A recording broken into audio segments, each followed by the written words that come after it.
每日讀經與你同行。哥林多前書第二章。哥林多係一個貿易嘅主要通道，造就佢成為咗一個繁榮嘅城市。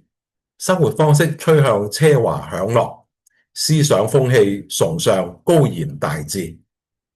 哥林多文化同十字架道理相遇，會產生乜嘢嘅效應呢？哥林多前書第二章。弟兄們，從前我到你們那裏去，並沒有用高言大智對你們宣傳神的奧秘，因為我曾定了主意，在你們中間不知道別的，只知道耶穌基督並他釘十字架。我在你們那裏又軟弱又懼怕又甚戰驚。我說的話講的道，不是用智慧委婉的言語，乃是用聖靈和大能的明證，叫你們的信不在乎人的智慧，只在乎神的大能。然而，在完全的人中，我們也講智慧，但不是這世上的智慧，也不是這世上有權有位將要敗亡之人的智慧。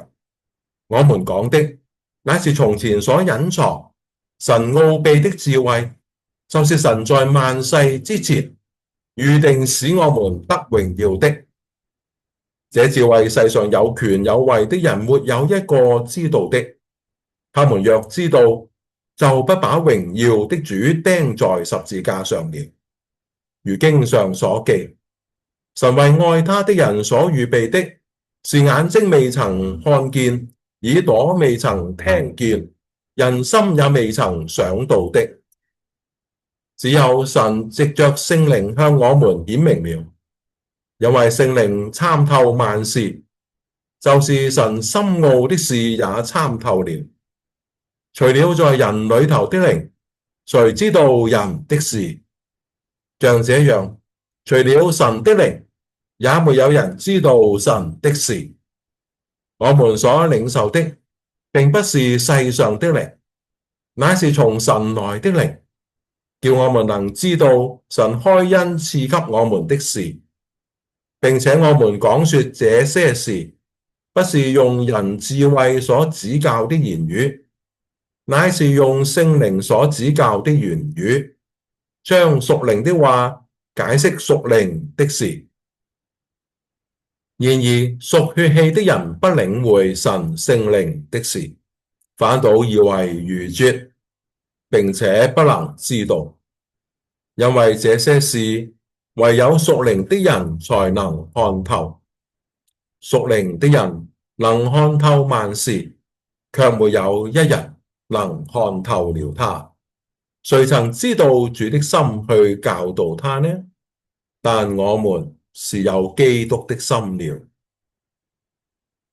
經文讀畢。